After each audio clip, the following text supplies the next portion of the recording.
Hello beauties, কী অবস্থা সবার? Foundation পরিচিতি সিরিজ পার্ট 3-তে তোমাদের স্বাগতম। আজকে যে ফাউন্ডেশনটা নিয়ে কথা বলবো সেই ফাউন্ডেশনটা প্রায় সবারই পছন্দের। এটি একটি জনপ্রিয় লিকুইড ফাউন্ডেশন, আর এটা হচ্ছে W7-এর HD ফাউন্ডেশন। এটি 12 ঘন্টা পর্যন্ত লাস্টিং করে। এই ফাউন্ডেশন মিডিয়াম কভারেজ দেয়, তবে ডাবল লেয়ার করে ইউজ করলে ফুল কভারেজও পাওয়া যায়। এই ফাউন্ডেশনটা ম্যাট ফিনিশ, যা অতিরিক্ত তেল নিয়ন্ত্রণ করে ত্বককে হাইড্রেট রাখে। এটা পাম্প সিস্টেম থাকায় অ্যাপ্লিকেশন করা খুবই সহজ। এটা খুব সহজে ব্লেন্ড হয়। W7-এর HD ফাউন্ডেশন 20টি ভিন্ন শেডে পাওয়া যায়।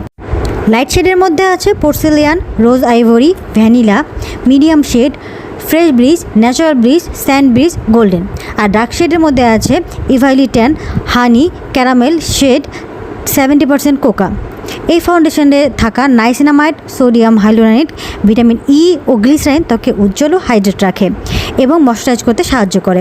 অ্যান্টিঅক্সিডেন্ট হিসেবেও কাজ করে। ভালো মতো অ্যাপ্লাই করতে পারলে অক্সিডাইজ করে না। এটা যথেষ্ট বাজেট ফ্রেন্ডলি হতে যে কেউ এটা পারচেস করতে পারে।